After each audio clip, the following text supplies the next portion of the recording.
बाळासाहेबांच्या तमाम शिवसैनिकांना, तुमच्या ह्या अनिश गाढवेचा, बाळासाहेबांच्या लहानशा शिवसैनिकाचा आणि शिवसेनेच्या प्रवक्त्याचा मानाचा जय महाराष्ट्र.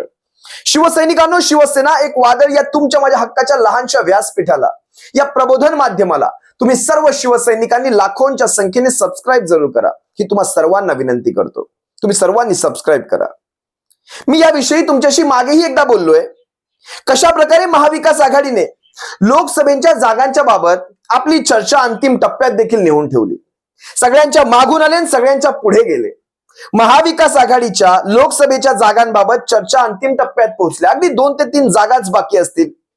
त्याच्यामध्ये वंचित बहुजन आघाडी असेल किंवा स्वाभिमानी शेतकरी संघटना असतील, यांच्या अनुषंगाने त्या 2-3 जागांवर देखील चर्चा होईल.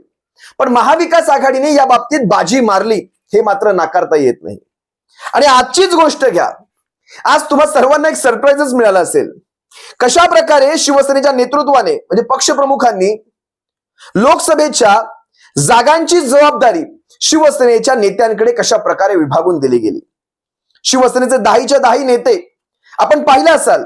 संजय राऊत साहेब असतील उत्तर महाराष्ट्र आणि पुण्याची जबाबदारी, अनंत गीते रायगड मावळची जबाबदारी, भास्कर जाधवांकडे पूर्व विदर्भाची जबाबदारी, राजन विचारे साहेबांकडे ठाणे आणि पालघरची जबाबदारी, मी लोकसभांचं सांगतोय तुम्हाला, चंद्रकांत खैऱ्यांकडे जालना आणि संभाजीनगरची जबाबदारी, रवींद्र वायकर साहेबांकडे मराठवाड्याची जबाबदारी, विनायक राऊत साहेबांकडे रत्नागिरी सिंधुदुर्गाची जबाबदारी आणि अरविंद सावंत साहेबांकडे पश्चिम विदर्भ असेल, अनिल देसाई साहेबांकडे पश्चिम महाराष्ट्र असेल, सुनील प्रभू साहेबांकडे मराठवाडा, जसं काही सोलापूर, लातूर किंवा बीड सारख्या जिल्ह्यांची जबाबदारी.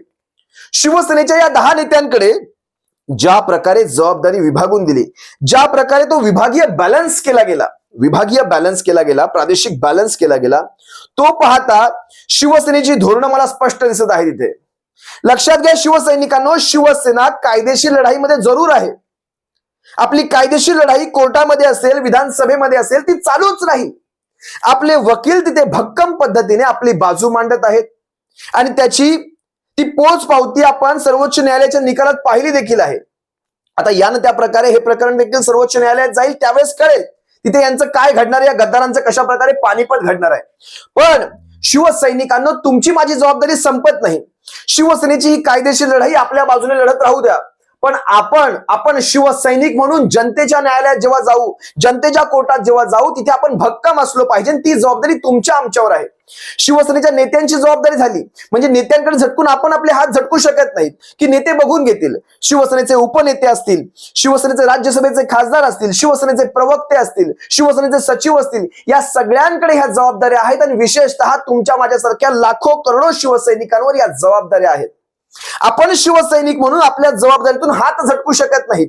आपले नेते, उपनेते, प्रवक्ते, शिवसेनेचे सचिव आपल्याला आपापल्या जबाबदाऱ्या समजावतीलच. पण शिवसैनिकांना एक लक्षात घ्या, आपण जे आहोत ते निष्ठावंत आहोत. आपण जे आहोत, होय आम्ही शिल्लक सेना, होय आम्ही शिल्लक सेना. जर आपल्याला कधी कोणी शिल्लक सेना हिनवत असेल तर म्हणा, होय अभिमान आहे आम्ही शिल्लक असल्याचा, आणि शिल्लक आम्ही निष्ठावंत आहोत. जी घाण होती ती जायची, ती गेली, ती गटारगंगा वाहत वाहत वाहत गेली.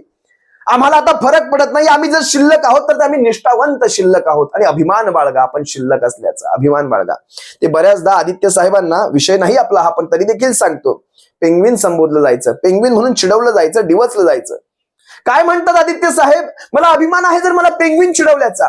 कारण त्या पेंग्विनने ज्यांना आम्ही अतिशय न्यूनतम किमतीमध्ये आणलं, त्या पेंग्विनने त्यांच्या आणलेल्या किमतीच्या 10 नाही तर 100 पट महसूल त्या वीर जिजामाता भोसले उद्यानाला मिळवून दिला.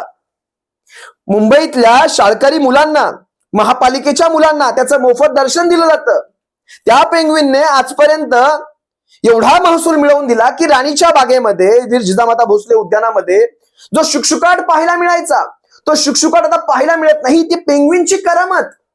निर्णय हे असे घेतले गेले पाहिजेत. त्याच्यावर तुम्हाला चिडवतील, लक्ष देऊ नका. होय आम्ही पेंग्विन, आम्हाला अभिमान आहे आम्ही पेंग्विन असल्याचा, आम्हाला अभिमान आहे. लक्षात ठेवा शिवसैनिकांनो. त्याचबरोबर त्या चित्त्यांची काय अवस्था झाली, शेवटी त्यांना परत जाऊन सोडावं लागलं. कुठे राजस्थानामध्ये नेलं म्हणा. 36 कोटींचे चित्ते कुठे नेले मला माहित नाही. ते वाचलेत, जगलेत, मेलेत, काहीच माहित नाही. सोडा, तो आपला विषय नाही. पण शिवसैनिकांनो, या अशा प्रकारचं वातावरण आपल्याला पाहायला मिळेल. भविष्यात प्रत्येक गोष्टीची उत्तर देण्याची तयारी तुमच्यात असली पाहिजे. शिवसेनेचं हे खंबीर नेतृत्व, शिवसेनेचं हे खंबीर वरिष्ठ नेतृत्व आपल्या आपल्या जबाबदाऱ्या आपल्याला सांगतील. पण ज्या वेळेस निवडणुकांची वाट आपल्याला तर पाहायचीच नाहीये. शिवसेनेच्या नेतृत्वाने एक ठाम ठरवलेलं आहे, पक्षप्रमुखांनी ठाम ठरवलेलं आहे. निवडणुका लागतील तेव्हा लागतील. यांच्या मनात जेव्हा तो आत्मविश्वास तयार होईल की होय जनता आता कुठेतरी आमच्या बाजूने येते की काय, येते की असं म्हणून तो आत्मविश्वास किंवा सुप्रीम कोर्टाला शेवटी ताशेरे ओढावे लागतील. त्याच्यानंतर जेव्हा कधी यांना तो आत्मविश्वास येईल निवडणुका घेण्याचा, त्यावेळेस तयारी करायची नाहीये. त्यावेळेस आपली सारी तयारी संपलेली असायला हवी. परीक्षांच्या आधी आपण अभ्यास करणार नाही. आपल्या कायदेशीर लढाईत आपल्याला अडकून पडायचं नाही. शिवसेनेचं नेतृत्व असेल, शिवसेनेचे वकील असतील, त्या गोष्टी पाहून घेतील. पण तळागाळामध्ये जो पक्ष बांधणीचं काम आपल्याला करायचंय, तळागाळामध्ये उतरून शिवसेना प्रत्येक घराघरापर्यंत, इमारतीपर्यंत आपल्याला जी न्यायचे, गावाखेड्यांपर्यंत, वाड्या वस्त्यांपर्यंत, कसब्यांपर्यंत जे आपल्याला घेऊन जायचे, ते काम मात्र आम्हाला थांबवायचं नाही. आपण होऊ दे चर्चा अभियान असेल, त्यानंतर शिवगर्जना अभियान असेल, शिवसंपर्क अभियान असेल, या अभियानांच्या अंतर्गत जी आपल्याला कामं ठरवून दिली ती आपण कामं सर्व शिवसेनेच्या पदाधिकाऱ्यांनी केली. मग जिल्हा प्रमुख असतील, जिल्हा संपर्क प्रमुख असतील, विधानसभा संपर्क असतील, उपजिल्हा प्रमुख असतील, अगदी शाखा प्रमुख पदापर्यंत सगळ्यांनी ही कामं ठरवून दिल्याप्रमाणे अगदी चोख पार पडली. त्या सर्वांचे खरं पाहायला गेले तर अभिनंदन. कारण त्याच होऊ दे चर्चाच्या अभियानाच्या अंतर्गत जे प्रश्न विचारले गेले त्या प्रश्नांवर सरकार उत्तर देऊ लागलं. कमीत कमी आपल्या अभियानाच्या नंतर सरकार उत्तर देऊ लागलं. ही देखील त्या अभियानाचं ते यश म्हणावं लागेल. हो, यशच आहे हे अभियानांचं.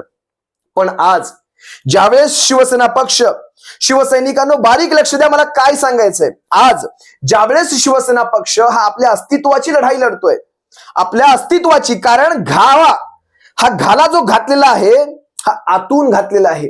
कोणी बाहेर येऊन आपल्या आक्रमण केलेलं नाहीये. कारण बाहेरून आपल्यावर आक्रमण करायची कुणाची बाय व्हॅली नाही.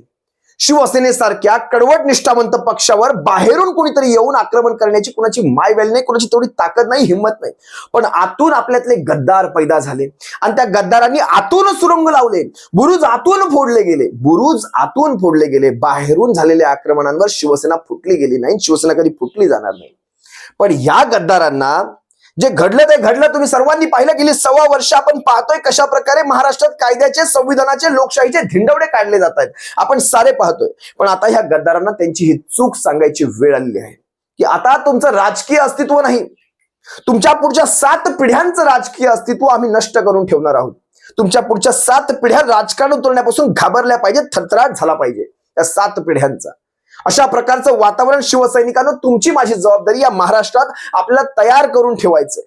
अशा प्रकारचं शिवसेनेचा झंझावात तयार करून ठेवायचा आहे. न भूतो न भविष्यती जेवढे शिवसेनेचे आजवरचे हायएस्ट नंबरचे आमदार कधी निवडून आले त्याच्याही पेक्षा दुपटीने आपल्याला आमदार निवडून आणायचे. आपलं मिशन 150+ पुढे गेलं पाहिजे. महाराष्ट्रामध्ये आपलं मिशन 150 पुढे गेलं पाहिजे. एवढे न भूतो न भविष्याचे आमदार, खासदार, शिवसेनेचे स्थानिक लोकसभेचे स्थानिक प्रतिनिधी असतील, लोकसभेचे खासदार असतील, राज्यसभा, एवढे आपल्या सगळ्यांना निवडून आणायचंय आपल्याला. एवढं सारं काम शिवसैनिकांनो आम्हाला करायचंय. ही जबाबदारी फक्त एका नेत्यांच्या खांद्यावर नाही, उपनेत्यांच्या खांद्यावर नाही, प्रवक्त्यांच्या, सचिवांच्या खांद्यावर नाही. ही तुमची माझी प्रत्येकाची सर्वांची अगदी बरोबरीची जबाबदारी आहे. सर्व शिवसैनिकांनो कामाला लागा. जिथे जिथे जाल या प्रश्नांना उत्तर द्या, लोकांचे प्रश्न घ्या, लोकांना त्यातून मार्ग द्या, लोकांपर्यंत पोहोचा, लोकांच्या अडीअडचणींपर्यंत पोहोचा, त्यांची मनं जाणून घ्या, त्यांच्या समस्या जाणून घ्या. शक्य होईल तितकं तुमच्या पद्धतीने त्या समस्या सोडवण्याचा प्रयत्न करा. जरुरी नाही प्रत्येक समस्येवर तुम्हाला सोल्युशन मिळेल, त्याच्यावर काहीतरी उपाय मिळेल. पण त्या समस्येला कमीत कमी तुम्ही इथून पाहता, तुमच्या हृदयापासून पाहता, तुम्ही तो सोडवण्याचा प्रयत्न करता. लोक ती गोष्ट देखील पाहतात की ही व्यक्ती जरुरी नाही की ही समस्या सोडवता आली, पण कमीत कमी तिने इथून प्रयत्न केला माझी समस्या जाणून घ्यायचा, कमीत कमी तिने इथून प्रयत्न केला की माझ्या समस्येवर काहीतरी निराकरण देण्याचा, काहीतरी उत्तर काढण्याचा. या गोष्टी देखील लोक पाहतात. हा सगळा महाराष्ट्र आपला आहे. आपण काही बाहेरचं नाही. आपण इथले स्थानिक, आपण इथले भूमिपुत्र पक्ष, हे स्थानिक पक्ष. म्हणूनच आपण रिजनल पार्टी म्हणून ओळखलं जातो. आपण रिजनल का आहोत, आपण भूमिपुत्र पक्ष का आहोत, यासाठीच. कारण भूमिपुत्रांचं ते दुःख दर्द समजतं. या बाहेरच्या भारतीय जनता पक्षाला हे दर्द समजणार नाही. शिवसैनिकांनो लक्षात ठेवा, आपली जबाबदारी ही फार मोठी आहे. नेत्यांपेक्षाही आपली जबाबदारी मोठी आहे असं म्हटलं तरी कुठेही कमीपणाचं ठरू नये. आणि तुम्ही सर्वजण ती जबाबदारी ओळखाल.